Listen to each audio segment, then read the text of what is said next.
ミート&グリートスアワージャパンリーダース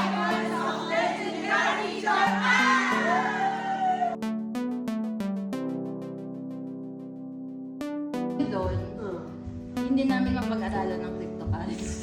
Pero ako naman Nag-crypto kayo? Hindi ako nagturo sa kanila lahat. Kasi nag-crypto na kayo? Hindi kasi nga, yung Scam na na lang. Scam yung crypto. Hindi na-scam kami. Kumikita ako ng $1,000, $10,000. Kumikita naman talaga. Kaya lang, Una. sa una lang, Pinadama nung nag-all out kami, doon na kami nadali. Bakit nag-invest ba kayo?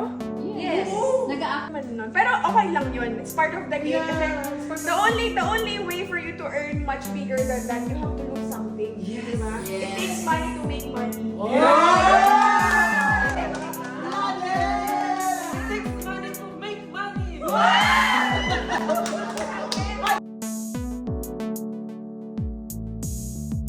Sa gold versus US dollar, it's uptrend.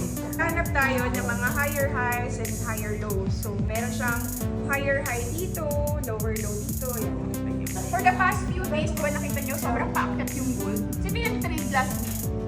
Kasi, all-time high to. So, meaning all-time high, wala siyang basis from the past to. Tawag na resistance kasi nire-resist niyang umakyat yung presyo. So, ilang resistance na yung binasag niya. So, ngayon wala tayong basis kung hanggang saan ba aakyat to. Kasi overbought na siya. Ang mangyayari is, anytime soon, babagsak na yan dito. Yan. Volatile siya.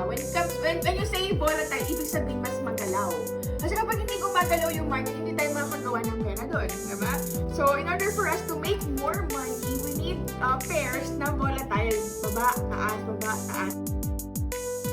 Nyo, yung sa moving average, kapag nasa taas yung presyo, that means it's uptrend. Ngayon, nasa taas yung presyo, the market is still uptrend.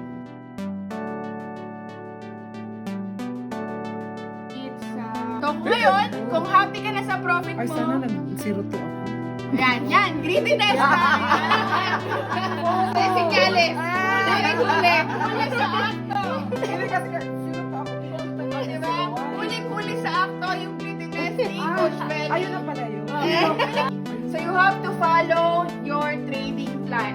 If your trading plan, ang plano mo lang is 0.01 lang ako today, goal ko lang kumita ng $3 today, stick with it. Okay? Hindi yung magiging greedy. Hala, nakita na ulit mo. Huli ka! Dumaan din po ako sa stage na naging greedy ako. Kung nag-send tayo ng signal to buy because the market's still bullish and nakikita nyo naman na umaakyat na siya sa ating moving average, paakyat na sa ating resistance. So, Meron na tayo 100,000! yung kinita niya sa forex, yung daming trade mo. At saka, naka-yen siya.